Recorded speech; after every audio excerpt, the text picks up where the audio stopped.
합시다. 우리 교회표. 우리 교회는 오시고 머물고 싶고 일하고 싶고 자랑하고 싶은 교회. 우리 교회는 가정을 살리고 교회를 살리고 세상을 살리는 교회가 되자. 아멘. 네. 한 주간도 잘 계셨죠? 한 주간도 하나님의 은혜 가운데 도우신 가운데 잘 계셨을 줄 믿습니다. 한 주간을 여러분들 어떻게 보내셨나요? 지난주 말씀처럼 하나님이 요구하시는 신앙의 모습, 그러한 하나님이 요구하시는 신앙의 모습으로 여러분들이 세상에서, 직장에서, 또한 가정에서 축복의 통로로 영적 싸움을 하시면서 한 주간을 보내셨을 줄 믿습니다. 지금 저와 여러분들은요, 요 앞에 문만 밖에 나가거나 여러분들 집에 계실 때 집문 밖에 안밖에만 나가도, 앞에만 나가도 세상 사람들이 보일 겁니다. 더불어 그 세상 사람들과 더불어 함께 살아가고 있습니다. 우리가 지금 말하고 있는 것, 우리가 행동하는 것, 또한 표현하고 생각하는 것이 세상 사람들과 믿는 사람들과 다를 게 없다라는 것이죠. 그런데 예수님께서는 뭐라고 말씀하셨습니까?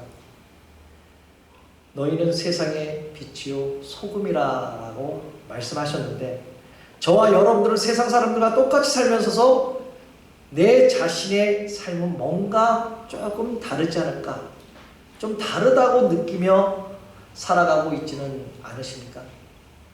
어쩌면 남보다 좋다고 돌아볼 만큼 내 자신의 삶은, 내 믿음은 좀 더 특별한 삶이라고 혹시 착각할 때가 있지는 않으십니까? 가끔 이런 생각을 할 때가 있죠. 믿는 사람들은 잘 먹고 잘 사는데, 안 믿지 않는 사람들은 잘 먹고 잘 사는데 근심 걱정이 없는데, 왜 믿는 사람들, 특별히 나는 왜 이렇게 살지, 왜 이렇게 궁상맞게 살지라고 자책할 때가 가끔가다 있을 것입니다. 그러나 날마다 그렇게 사는 일에 실패하며 산다 해도 우리 주님의 긍휼하심을 신뢰하고 또한 복음에서 떠나지 말아야 한다는 것이죠. 그리고 하나님을 사랑하지 못하고 있는 그 답답하고 안타까운 그 마음을 여러분들 아무리 힘들어도 절대 내려놓지 않기를 주님의 이름으로 축복합니다. 아멘. 여러분들은 많은 곳을 여행을 다니셔봤잖아요. 그죠? 여러분들 여러 군데를 아마 한국에 있든지 여기에 있든지 간에 여행들을 참 많이 다니셨을 것입니다. 그런데 그 다니시면서 불편함이 있었는가요? 아니면 또 없었는가요? 많은 분들이 여행을 하고 새로운 곳을 찾아가게 되면 불편한 것이 아니라 불편함 없이 다니고 있다는 것이죠. 예전보다 더 쉽게 모르는 것을 잘 다닐 수 있고요. 또 어디서나 이 스마트폰을 가지고 다니니까 어디 곳곳마다 다 다닐 수가 있다는 거예요. 어려움이 없다는 거죠. 우리 작은 애한테 제가 예전에 한번 이런 얘기를 했어요. 야, 어디를 좀 찾아봐. 어디 음식점이 맛있는가 한번 찾아봐. 그러니 이 작은 애는 뭐라 그러냐면 Hey Siri, Hey Siri, 그리고 뭐 어디 음식점, 어디 길을 안내를 해달라고 얘기합니다. 요즘 0세대는 이 핸드폰과 대답을 하는 것 같아요. 그런데 제가 우리 교회 어떤 집사님하고 같이 가는데 그 집사님도 Hey Siri 그러더라고요. 역시 신세대 같은 집사님인 것 같아요. 이렇게 젊은 세대는 스마트폰과 가까이 하고 있다는 것입니다.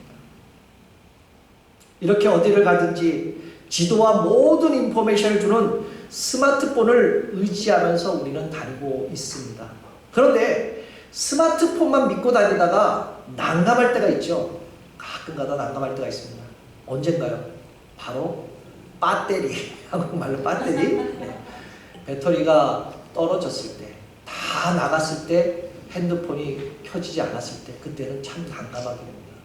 전화도 받지도 못하고 걸지도 못하고 또한 모든 인포메이션을 받고 찾아볼 수가 없다는 것이죠. 어떤 분은 충전이 안 된 스마트폰을 의지하다가 이러지도 저러지도 못하는 그 난감한 일을 겪었던 적이 있다고 합니다. 그래서 요즘 사람들은요, 날마다 잠자기 전에 휴대폰을 충전하느라 바쁩니다.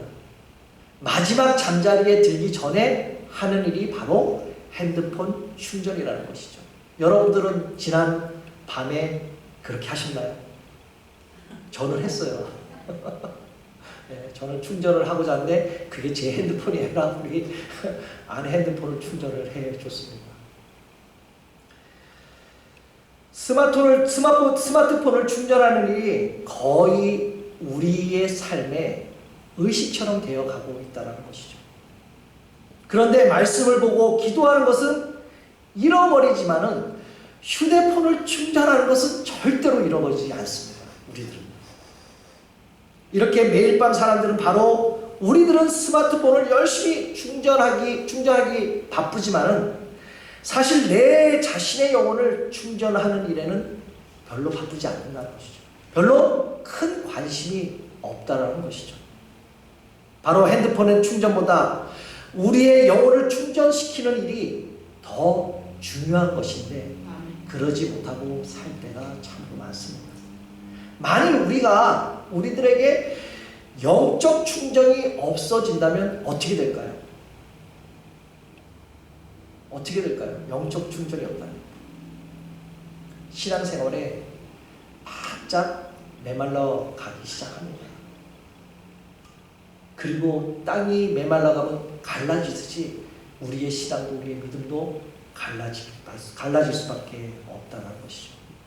그러므로 우리들의 신앙생활도 늘 핸드폰을 차지하는 것처럼 영적 충전이 필요할 줄 믿습니다.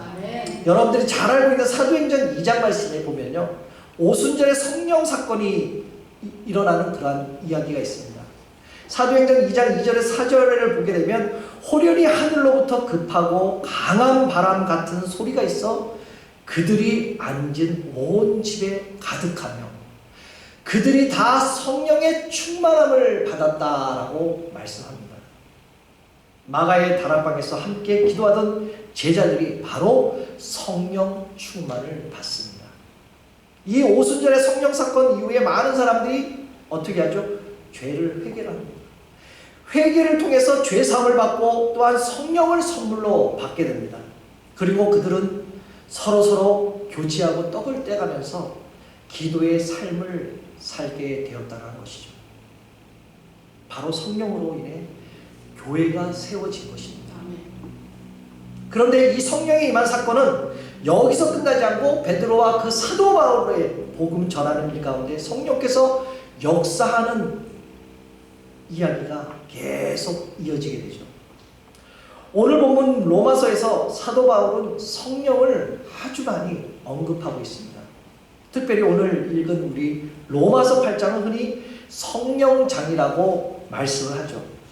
그렇게 불릴 만큼 성령에 관한 중요한 말씀이 우리에게 주시고 계시다는 것이죠. 오늘 본문 8장 22절부터 말씀을 보면요, 사도 바울은 이 세상의 피조물이 다 탄식하고 함께 고통을 겪고 있음을 아신다라고 고백하고 있죠. 모든 피조물들이 미래의 영광의 자유를 이루는 날까지 고통과 탄식을 겪으며 살아갈 수밖에 없는 현실을 오늘 직시하고 하시는 말씀이기도 합니다. 그래서 저는 오늘 우리가 깨어서 그날을 예비하는 우리 교회에 주시는 말씀을 오늘 말씀 제목인 코람데오의 삶을 함께 나누어 보기로 합니다. 그런데 먼저 코람데오라는 뜻을 알아야 되겠죠. 코람데오가 과연 무엇인지. 코람데오는 라틴어로요, 코람이라는 뜻은 바로 앞에라는 것을 말하고 있습니다. 그리고 데오라는 뜻은 하나님을 뜻하는 단어입니다. 풀이하자면 하나님 앞에라는 뜻을 말하고 있는 것이죠. 매 순간마다 하나님에 서 있는 사람처럼 살아가는 그 신앙의 결단을 보여주는 한 단어가 바로 코람데오라는 것이죠. 종교개혁을 한 칼빈은 자신의 좌우명을 삼았던 말도 바로 코람데오였습니다. 종교개혁이 일어난 것도 결국은 하나님 앞에서 바른 삶을 사는 사람처럼 살지 못하기 때문에 종교개혁이 일어난 것이잖아요. 만일 한없는 하나님의 은혜를 깨닫고 말씀의 그 능력을 믿었던 교회의 모습이었다면 이 종교개혁은 절대 일어나지 않았다는 것이죠.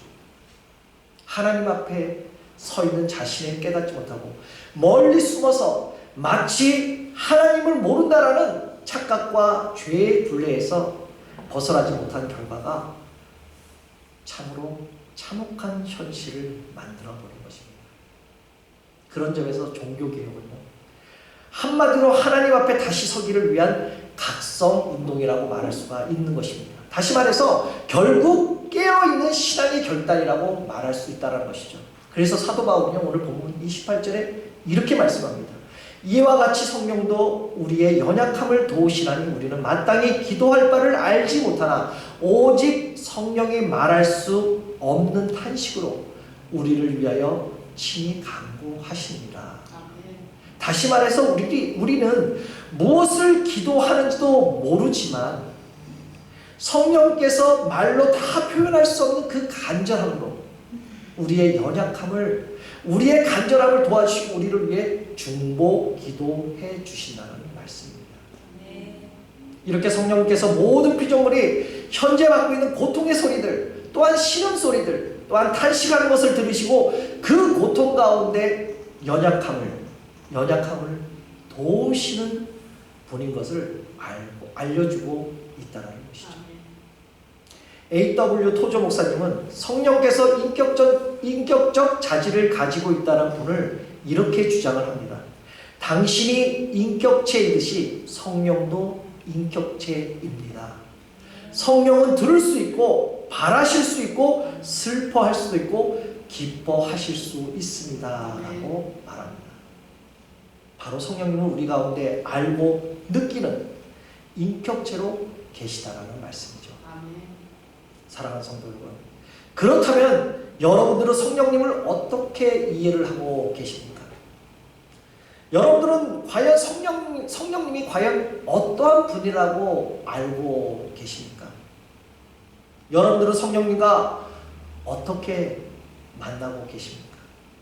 또한 어떻게 친밀한 관계를 유지하고 계시고 있습니까?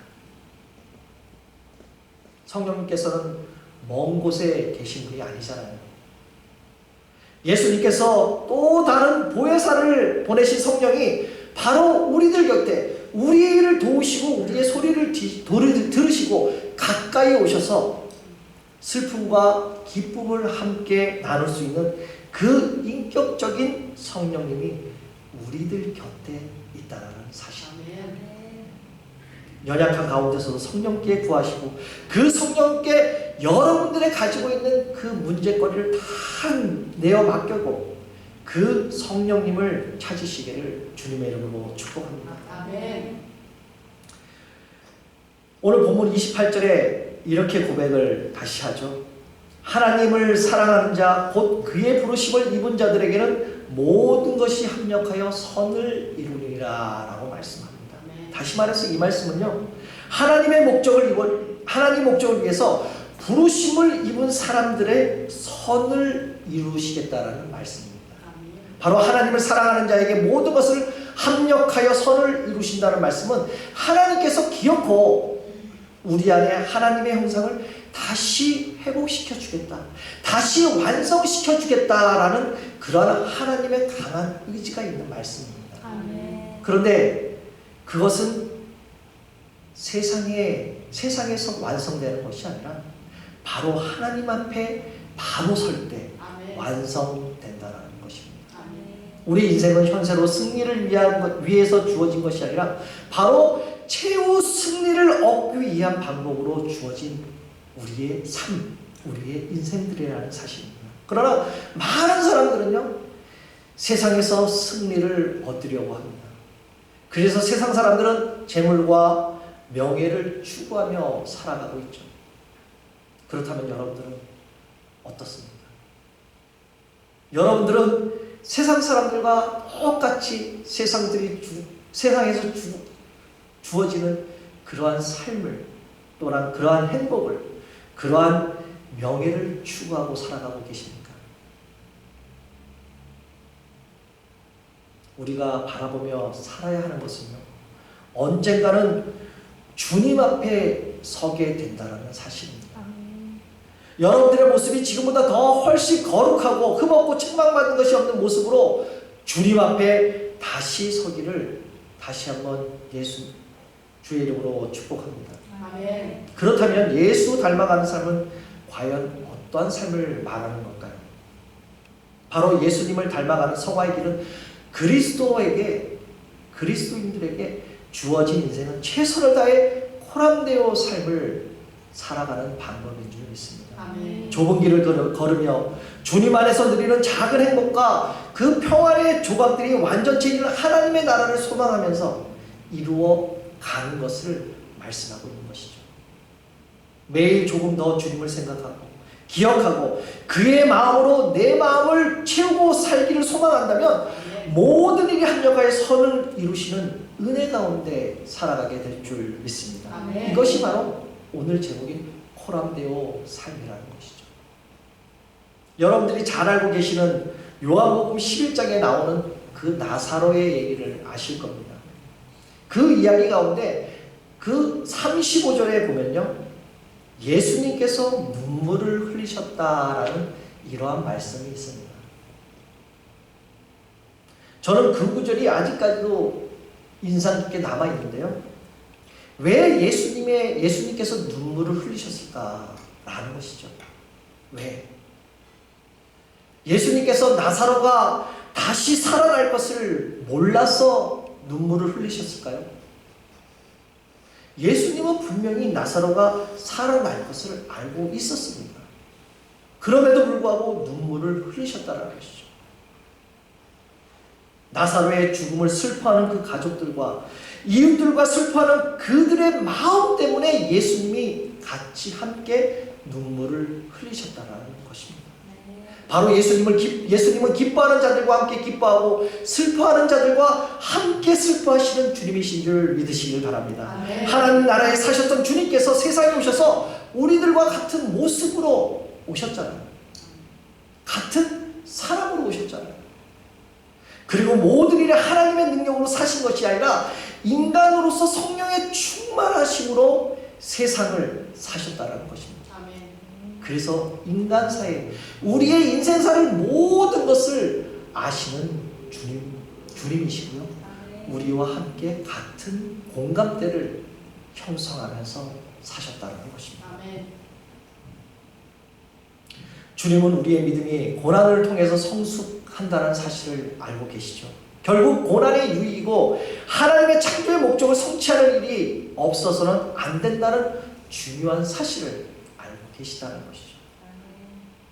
그러나 어쩌면 여러분들이 믿음이 있다고 하면서도 때로는 고난이 닥치면, 때로는 고통이 있으면, 때로는 어려움이 있고 상처가 있으면 견디기 힘들어하며 고통스러워할 때가 있습니다.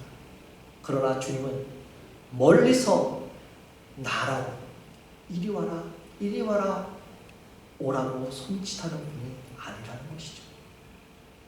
우리의 고난에 동참하셔서 우리와 함께 아파하시고 위로하실 줄 믿습니다. 아멘. 믿음이 적으면 적은 대로, 믿음이 많으면 많은 대로, 깊으면 깊은 대로 주님은 우리의 삶에 깊이 공감하고 계시다는 것이죠. 그러므로 사랑하는 성도 여러분, 그리스도인의 길은요, 예수를 따르는 삶입니다. 아멘. 바로 예수를 닮아가는 삶인 줄 믿습니다. 아멘. 우리가 그런 마음으로 바로 예수님의 마음으로 공감하며 산다면요, 내가 용서하지 못할 사람은 아무도 없다는 것이죠. 예수님 마음으로 내가 세상을 돌아본다면 모든 사람이 불쌍하고 아파하다는 것이죠. 이해한다는 것이죠. 그리고 어려운 가운데 있는 사람이라면 어려움을 당하는 당사자보다 더 아픈 마음으로 기도할 수 있게 된다는 것입니다. 그게 바로 주님의 마음입니다. 사랑하는 성도 여러분, 무엇을 얻기 위한 삶보다, 무엇을 바라는 그런 삶보다 온전히 내 삶을 하나님 앞에 드리는 삶을 살아가시기를 주님의 이름으로 축복합니다. 나의 아주 작은 시간, 나의 아주 작은 소망, 그 작은 헌신까지, 그리고 여러분들의 아주 작은 그 삶까지 가감히 주님 앞에 드리는 바로 호람대오의 삶을 살아가시기를 주님의 이름으로 축복합니다. 아멘. 이러한 온전한 삶을 저와 함께, 우리 모두 함께 우리 소망 장로교에서 하나님 앞에 드리지 않으시겠습니까? 아멘. 우리에게도 주님의 그러한 공감하는 마음의 파편 조각이라도 갖기를 소원을 하는 기도를 드린다면 여러분들은 그 크신 그 주님의 은혜를 경험하게 될 줄 믿습니다. 아멘.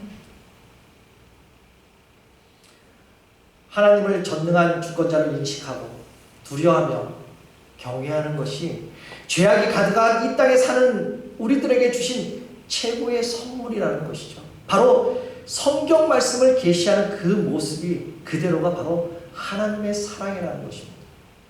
그러나 성경 말씀을 깊이 읽지 않고 하나님을 알 수가 없다는 것이죠.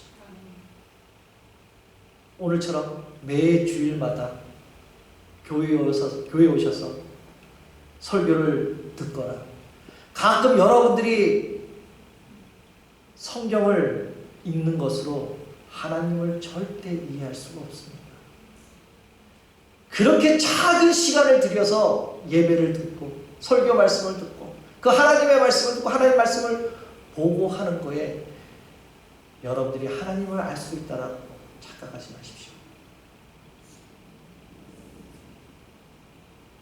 오직 하나님의 말씀이 성령 앞에 우리의 정직함으로 대면하면 그 하나님을 알아갈 수 있다는 것이죠. 매일매일 성령의 도우심으로도 아버지께 기도하며 하나님의 임재를 갈망하며 살아가는 것이 최고의 삶을 살아간다는 것입니다. 아멘.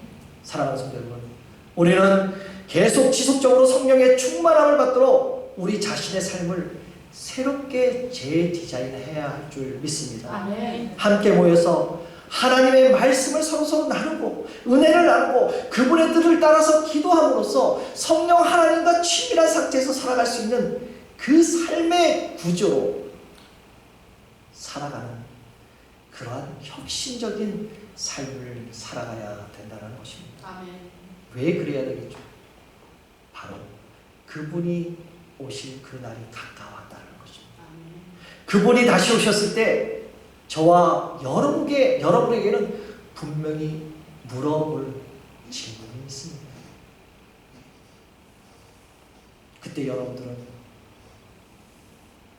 부끄러운 열매가 없도록 온 힘을 다해 준비하고 선한 싸움을 싸우며 달려가야 할 줄 믿습니다. 아멘. 그러므로 사랑하는 성도 여러분, 여러분들의 삶 가운데 고통이 있다면, 또한 불안과 마음과 초조함 같은 두려움이 있다면 그것은 바로 하나님께서 나를 사랑하고 있다는 것이죠. 아직까지 나를 사랑하고 계시다는 것입니다. 그렇기 때문에 고통이 있고 고난이 있고 힘들다는 것입니다. 하나님의 사랑은 오직 우리의 죄의 길에서 돌이켜 하나님을 향하도록 인도한다는 것입니다. 성령 안에서 순결하고 깨끗한 영혼으로 성장해 가도록 오늘 여러분들을 돕고 계시는 분이 바로 성령 하나님인 줄 믿습니다. 아멘. 올해도 벌써 2달이 지나가고 있습니다. 올 2024년 새해 첫날에 여러분들은 어떻게 다짐했습니까? 하나님께 어떻게 결단했습니까? 이제 3일만 있으면요, 수요일이면 이제 사순절이 시작이 됩니다. 예수님께서 우리가 깨닫지도 알지도 못하는 우리의 영원한 삶에 대해서 모든 것을 아시는 주님께서 비통한 마음으로 우리에게 오셨다는 것이죠. 그래서 그리고 그 십자가에서 피 한 방울, 그 물 한 방울을 다 쏟으시면서까지 아프다, 나는 아프다라는 말 한마디조차 못하셨다는 것이다. 이번 사순절 기간을 맞이하면서, 아니 매년마다 사순절을 우리가 맞이하잖아요. 그러나 이번 사순절은 하나님께 맡겨드려야 할 것과 내가 최선을 다해야 할 것이 무엇인지를 다시 한번 새겨보는 그러한 사순절이 되기를 주님의 이름으로 축복합니다. 아멘. 이제 말씀을 맺겠습니다. 오늘 여러분들 이렇게 고백하면 어떨까요? 성령 하나님, 상하고 깨어져 지친 나를 새롭게 하소서. 오순절에 마가의 다락방에 부었던 그 성령의 바람이 나에게 다시 불어주게 하여 주옵소서. 시들은 나의 그 영혼이, 메말랐던 그 영혼을 그 성령의 바람으로 뜨겁게 불기를 소망합니다 라고 이렇게 고백하면 어떨까요? 성령의 불로 지금 임하셔서 바람처럼 불처럼 뜨겁게 우리의 헛된 모든 것을 태워주시고 상하고 지친 마음을 다시 회복 주셔서 세상의 것들을, 세상의 이름들이 아닌 오직 예수 그리스도의 이름들이, 그 이름만이, 예수 그리스도의 그 사랑만이, 예수 그리스도의 그 은혜만이 이곳에 하늘에서 내려오는 향기로, 하늘에서 내려오는 그 은혜만을 우리 모두가 기다리면서 이제 다시 일어나서 코람데오의 삶을 통하여 하나님께서 다시 주시는 그러한 성령을 통해 여러분들이 아프고 힘들고 있던 것이 치유되면서 회복되는 그러한 이번 사순절이 되시기를 다시 한번 예수 그리스도의 이름으로